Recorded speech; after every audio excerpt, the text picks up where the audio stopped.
नमस्कार साथियों, मैं विवेक कुमार आप सभी का स्वागत करता हूं अपने यूट्यूब चैनल यूपी डीएलएड पाठशाला में। तो आज हम लोग देखने वाले हैं डीएलएड फर्स्ट सेमेस्टर के मैथ सब्जेक्ट को।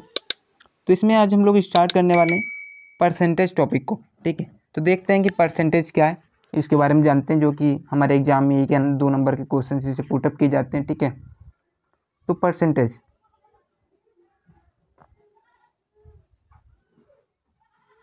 जिसे हम हिंदी में क्या बोलते हैं, प्रतिशत बोलते हैं। ठीक है, इसका सिंबल क्या होता है, इसका सिंबल ये होता है। ठीक है, आप सभी को पता ही है कि हमारा जो मैथ का जो पेपर होता है वो 25 नंबर का होता है। ठीक है, और मुझे ये भी पता है कि आप लोग इस चैप्टर से फैमिलियर होंगे। ठीक है, तो परसेंटेज चैप्टर को पढ़ने से पहले हमें इसके 2 चीज़ों के बारे में ध्यान या फिर याद रखना चाहिए। वो चीज़ें हैं कि परसेंटेज से भिन्न की तरफ जाना। ठीक है, अब आप बोलेंगे भिन्न क्या होती है, तो भिन्न होती है अंश बटे हर। ठीक है, जिसे हम P/Q के फॉर्म में लिख सकते हैं, या फिर न्यूमिनेटर अपॉन डिनोमिनेटर। ठीक है, ये हो गई भिन्न। जब भी हमें परसेंटेज से भिन्न में जाना होगा तो क्या करना पड़ेगा, डिवाइड बाई 100 करना पड़ेगा। ठीक है, एक तो ये हुई। ठीक है, अब इसके हम सबसे पहले एग्जांपल्स को देख लेते हैं, उसके बाद हम दूसरे पॉइंट पे चलेंगे कि क्या हमें याद रखना चाहिए। ठीक है, तो इसको अगले पेज पे चलते हैं हम लोग। यहाँ पे हम देखते हैं कि 100% दिया हुआ है, इसको मुझे किस में चेंज करना है, भिन्न में चेंज करना है, फ्रैक्शन में चेंज करना है। तो क्या करना पड़ेगा, तो इसे हम 100 से डिवाइड करेंगे। ठीक है, तो इससे कैंसिल आउट हो जाएगा और जो हमारा मान आ जाएगा वो हो जाएगा 1/1 हो जाएगा।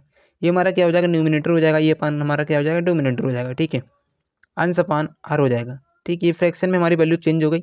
इसी प्रकार हम देखते हैं कि 50% को फ्रैक्शन में चेंज करेंगे तो क्या आएगा, ये हमारा 50% है। ठीक है, 50 फ्रैक्शन में चेंज करने के लिए क्या करना पड़ेगा, 100 से डिवाइड करना पड़ेगा और हमारा जो परसेंटेज का सिंबल है वो हट जाएगा। तो 1 0 से 1 0 गया, 5 दूना 10 हो गया, तो क्या आ गया, 1/2 आ गया। ठीक है, इसी तरीके से हमें 40% को निकालना है तो क्या करना पड़ेगा, फ्रैक्शन में चेंज करना है तो 40/100 करना पड़ेगा। ठीक है, 1 0 से 1 0 जाएगा, 2 दूना 4 और 2 पंचे 10, क्या मान आ जाएगा इसका, 2/5 आ जाएगा। ठीक है, अब हम और भी कुछ मानों को देख लेते हैं। ठीक है, अब जैसे कि मेरे को निकालना है 30% का मान निकालना है तो क्या करना पड़ेगा। ठीक है, 30% का मान निकालना है तो क्या करना पड़ेगा, 30/100 करना पड़ेगा। तो 1 0 से 1 0 कैंसिल आउट हो जाएगा। ठीक है, तो क्या बचेगा, 3/10 बचेगा। ठीक है, उसी प्रकार मेरे को निकालना है, मान लीजिए कि 6.25% को फ्रैक्शन में चेंज करना है तो क्या करना पड़ेगा। ठीक है, तो 6.25 फ्रैक्शन में चेंज करना है तो 100 से डिवाइड करना पड़ेगा। ठीक है, और जब भी अपॉन में 100 हो और ऊपर की वैल्यू को डिवाइड करना हो तो हमें क्या करना पड़ेगा, जितने भी नीचे अंक है ना उतने के बाद ऊपर पॉइंट लगा देंगे। जैसे कि 2 पॉइंट तो यहाँ पे ऑलरेडी लगे हुए हैं और मुझे इस पॉइंट के आगे 2 पॉइंट लगाना है, तो 2 जीरो है तो यहाँ पे क्या करेंगे हम, 0.0625 ये हमारा इसका मान आ जाएगा। ठीक है, इसी तरीके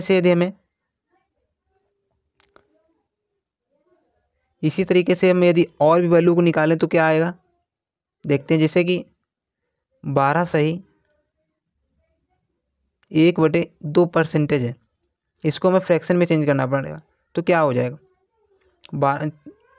सबसे पहले तो इसको हम सरलतम रूप में लिखेंगे। ठीक है, 12 दूनी 24, इसकी आपस में मल्टीप्लाई करेंगे, 12 दूनी 24 और 1 25, तो 25/2 आएगा।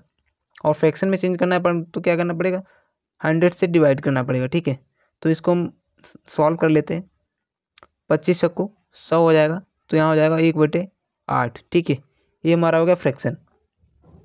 आप सभी को समझ में आ गया होगा कि फ्रैक्शन से आप सभी को समझ में आ गया होगा कि परसेंटेज से फ्रैक्शन कैसे निकालते हैं। ठीक है, अब हम लोग देखते हैं कि फ्रैक्शन से परसेंटेज कैसे निकालेंगे।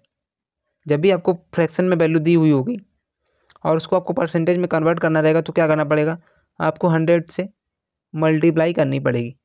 जैसे कि आपको दिया हुआ है 2/5 दिया हुआ है और आपको इसको परसेंटेज में चेंज करना है तो क्या करना पड़ेगा, 100 से आपको मल्टीप्लाई करना पड़ेगा। ठीक है, तो 5 दूना 10 हो जाएगा, यहाँ पे 2 दूना 4 और 1 0, मतलब 40% हमारा मान निकल के आ जाएगा। जैसे कि 1/3 है, इसको हमें परसेंटेज में चेंज करना है तो क्या करना पड़ेगा, 100 से मल्टीप्लाई करना पड़ेगा और यहाँ पे जो मान निकल के आएगा जब भी आप इसको सॉल्व करेंगे तो 33 सही 1/3% मान निकल के आएगा। ठीक है, उसी प्रकार आप देखा जाए कि 2/5 को हमें फ्रैक्शन में चेंज करना है, सॉरी परसेंटेज में चेंज करना है तो क्या करना पड़ेगा, 100 से मल्टीप्लाई करना पड़ेगा और 5 दूना 10 यानी 40% हमारा मान निकल के आ जाएगा। ठीक है, तो आपने सीख लिया कि फ्रैक्शन से परसेंटेज कैसे निकालते हैं और परसेंटेज से फ्रैक्शन कैसे निकालते हैं। ठीक है, आई होप आप सभी को समझ में आया होगा। अब हम लोग देखेंगे जैसे कि 24 जो है 6 का कितना प्रतिशत है, इसको हम सॉल्व करेंगे।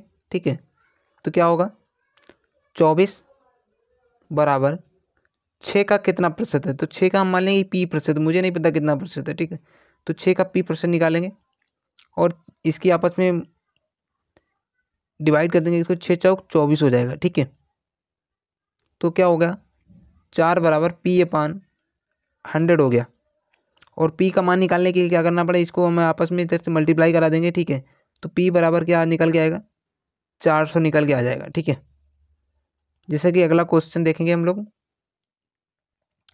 कि 125 25 का कितना प्रतिशत होगा। ठीक है, तो क्या करना होगा, 125 इक्वल 25 गुणा P/100। ठीक है, तो 25 चक्कू 100 हो जाएगा। ठीक है, और इसकी आपस में मल्टीप्लाई कर देंगे इधर तो क्या हो जाएगा, तो इसका जो आंसर आ जाएगा वो हो जाएगा 500। जब भी हम 125 की मल्टीप्लाई करेंगे 4 में तो कितना आ जाएगा, 500 हो जाएगा। ठीक है, ये हमारा इसका राइट आंसर हो जाएगा। तो दोस्तों आप सभी कमेंट बॉक्स में बताइएगा कि आज की क्लास कैसी लगी, क्या मुझे आगे के वीडियोज़ को भी कंटिन्यू करना चाहिए। ठीक है।